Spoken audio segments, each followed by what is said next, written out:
Olá! Vamos agora então começar a nossa revisão da aula sobre água. Então, a gente pode começar falando primeiro das propriedades da água, tá certo? A água ela tem a característica dela ser polar. Isso significa que ela tem polos, ela tem um polo positivo, ela tem um polo negativo. Isso é dado justamente porque o oxigênio ele é mais eletronegativo que o hidrogênio. Então, o oxigênio ele é negativo, o hidrogênio é positivo. Isso acontece justamente por causa da distribuição dos elétrons do átomo de oxigênio. Justamente por ele ser polar, a água consegue fazer uma interação que é chamada de interação hidrofílica, né? Uma interação que tem afinidade pela água. Justamente são moléculas que conseguem se ligar com a água, e essa ligação, na verdade, não é bem uma ligação, ela é uma interação que é chamada de ponte de hidrogênio. A ponte de hidrogênio, ela é essa atração que uma carga positiva vai fazer com uma carga negativa. Ela não é tão forte como uma ligação covalente, como uma ligação química, mas ela é forte o suficiente para manter as moléculas unidas ou presas, né, sem que elas possam sair dessa interação pelo menos com facilidade. Outra interação que a água consegue fazer é a interação hidrofóbica. Na verdade, essa interação ela não é muito boa justamente porque é por compostos que não têm afinidade com a água. Elas são hidrofóbicas, né?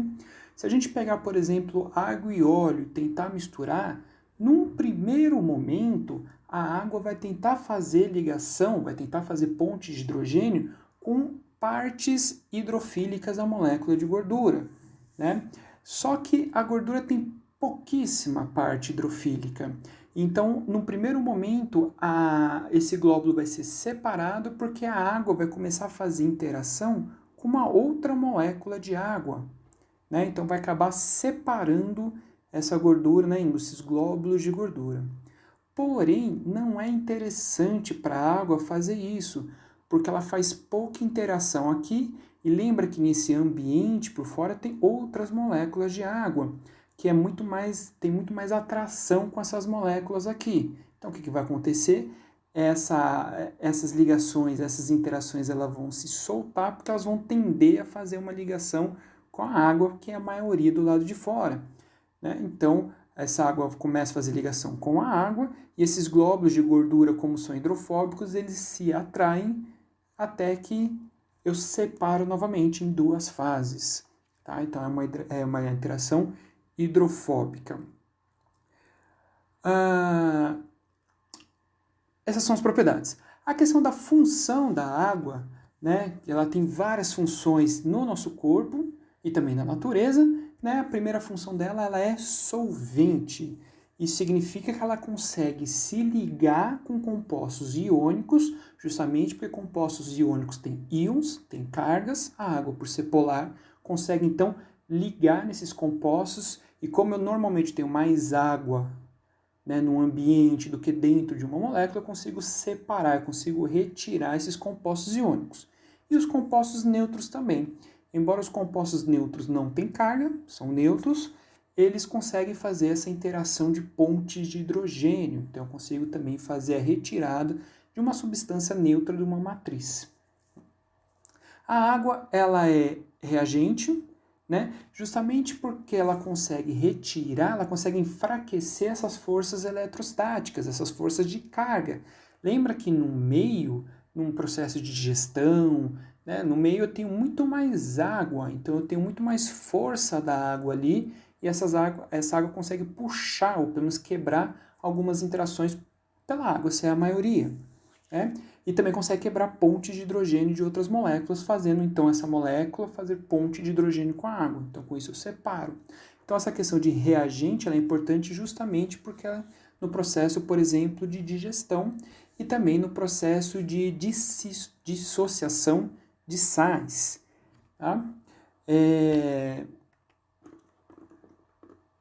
A questão de dissociação de sais é exatamente essa aqui. Um exemplo, por exemplo, do cloreto de sódio, né? Então, o cloro se liga com o sódio, que se liga com cloro, que se liga com sódio. Só que como eu tenho muita água aqui, essa interação de moléculas vai ser mais forte que essa interação do sódio com cloro, então eu consigo dissociar, eu consigo separar o sódio do cloro.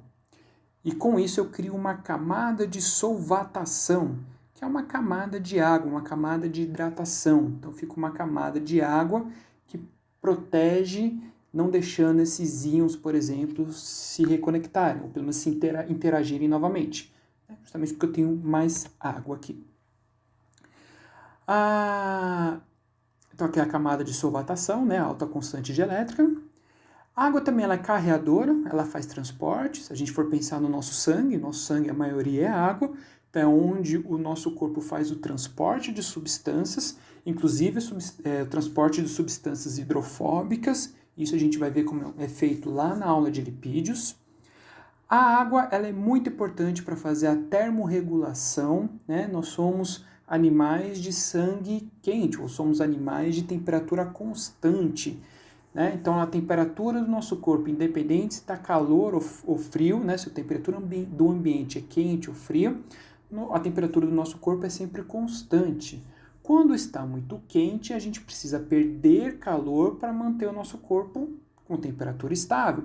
Senão a gente começa a ganhar calor, a temperatura do corpo aumenta. Quando a gente faz uma atividade física, por exemplo, a gente também aumenta a temperatura. Então, a gente precisa baixar, porque uma temperatura muito alta não é interessante. Então, o corpo libera o suor, e o suor tem esse papel de resfriar o corpo. A água também funciona como lubrificante, né? A gente já viu na primeira aula de trato gastrointestinal que a gente tem, por exemplo, o muco. O muco é a combinação de água com carboidrato, com proteína, e ela tem essa função de lubrificar, de manter lubrificado para que, por exemplo, o alimento não machuque o nosso trato gastrointestinal, para que ele possa passar, por exemplo, pela garganta sem arranhar, sem ficar presa, né? Então, o alimento fica preso, então tem essa função de lubrificação. E também a água tem a função de proteção contra choques mecânicos, né? Por exemplo, o líquido amniótico, né, da gestante. Aquela função daquela água é justamente proteger o feto, porque se houver uma batida, um choque mecânico, esse choque não vai passar pelo feto. A água absorve esse impacto e não deixa passar pelo feto, protegendo o feto. A gente tem o líquido da medula espinhal, né, o líquido cérebro espinhal, que é justamente, ele recobre todo o nosso cérebro e a nossa medula, que ela tem a função de proteção contra choques mecânicos. Então, quando a gente bate a cabeça ou a gente bate em alguma coisa, essa água que está presente ali, ela vai tender a absorver parte desse impacto e não deixa passar para o cérebro, por exemplo. Bom, a distribuição da água no nosso corpo, né? Nosso corpo, ele é praticamente 60% de água, então 60% do nosso peso corporal, ele vem de água, só que essa quantidade ela pode variar. Se a pessoa tem muita massa magra ou ela tem muita massa gorda. Se a pessoa tem muita massa gorda, ela tem muita gordura, justamente pelo lipídio ele ser hidrofóbico, essa pessoa tende a ter menos água no seu corpo. Diferente da pessoa que tem muita massa magra, né? A massa magra ela armazena, ela consegue manter muita água, então você aumenta um pouco essa proporção da quantidade de água. Mas em média um adulto ele tem 60% de água do seu corpo, né? Sendo que 2/3 dessa água ela está presente no meio intracelular. Tá? Então, outro 1/3 é no sangue, no meio extracelular, fazer transporte. Então, todas as nossas células elas são cheias de água. As crianças elas têm uma porcentagem maior de água porque normalmente elas têm mais tecidos moles. Então, ela tem uma proporção de água maior no corpo.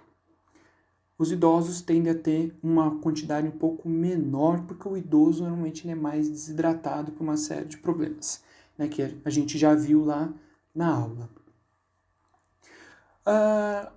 O nosso corpo, então, ele faz o controle, a regulação hídrica, tá certo? Quando a gente toma mais água do que a gente necessita, o corpo tende a eliminar esse excesso de água na urina. Quando a gente tem falta de água no nosso corpo, o nosso corpo começa a ter mecanismos para reter água ou para a gente diminuir essa perda de água. A gente não tem nenhum órgão onde a gente possa armazenar água. Então, aquela história que a gente tem que beber 8 copos d'água, 2 litros de água, que na verdade isso depende do local que você mora, atividade que você faz, não adianta você beber tudo de uma vez só num período, porque naquele momento está vindo um excesso de água, o corpo vai eliminar, mais tarde, se você precisar dessa água, você não vai ter aonde tirar, porque a gente não armazena. Então é importante você ter essa ingestão hídrica ao longo do dia. Né? Agora, quando você tem uma baixa quantidade de água no corpo, significa que você aumenta a concentração de solutos. Né? Não é que você come mais, mas você tem a questão da concentração. Você perde água, fica mais concentrado os solutos. Então, quando o sangue ele tem um valor que ele começa a atingir 280 miliosmol, né, por litro, ou acima de 280 miliosmol por litro, a gente tem então barroreceptores, então receptores de pressão, né, de pressão osmótica, já que vai aumentar a quantidade de soluto, aumenta a pressão osmótica. A gente tem então esses sensores no nosso sistema nervoso central que vão então ativar o nosso hipotálamo. O hipotálamo, né, vai ser estimulado e ele vai então secretar a vasopressina, né, que é o hormônio antidiurético. Justamente como o nome diz, ele é antidiurético, ele não deixa você perder água. Então ele vai atuar no rim, fazendo o rim então reter mais água, então você evita perder mais água. A gente também tem sensores, esses barroreceptores vasculares, ou seja, distribuídos no nosso corpo, né, que eles também vão atuar no rim, estimulando o rim a secretar renina. A renina, ela vai ativar a angiotensina 1, que por sua vez, a angiotensina 1, ela vai ser transformada em angiotensina 2 pela enzima conversora de angiotensina, tá certo? Então a renina, ela ativa a angiotensina 1 é convertida em angiotensina 2 pela enzima conversora de angiotensina, e a angiotensina 2, ela causa vasoconstrição, então ela não deixa muito sangue ir para os rins, justamente por rim não filtrar essa água, então tem uma vasoconstrição, você mantém mais a água presa no nosso corpo, e também a angiotensina ela começa a ativar centros de sede, né, onde o final dessa cascata de reações é o aquecimento da garganta. Então, a garganta aquece, dá uma leve aquecida, ela seca e aí a gente tem a sede. Isso significa que, uma vez que você sente sede, significa que você já se encontra em processo de desidratação. Por isso que não é interessante você sentir sede ao longo do dia, porque significa que você já ficou desidratado. Tá? Alguns mecanismos a gente pode utilizar ao longo do dia para verificar se nós estamos consumindo ou o nosso paciente está consumindo muita água ou pouca água. O mais fácil é ver a coloração da urina. Se a urina estiver transparente, significa que ela está eliminando muita água, significa que você está bebendo mais água do que você necessita, o que é uma coisa boa. Agora, quanto mais amarela tiver a urina, significa que mais concentrada ela está, ou seja, menos água teve para fazer a diluição da urina, o que não é uma coisa interessante. Então, a única urina que tem que ser amarela é aquela primeira urina do dia, que a gente faz, né? A gente urina quando acorda, justamente que não dá para a gente ficar acordando de madrugada para ficar bebendo água. Então, a primeira urina pode ser amarela. Agora, o resto da urina ao longo do dia, ela sempre tem que ser transparente ou o mais transparente possível. Certo? Então, essa aqui foi a revisão da nossa aula de água. Ela é uma aula um pouco mais curta e espero que tenha ajudado vocês a estudar um pouco, tá certo? Então, por hoje é só e bons estudos para vocês.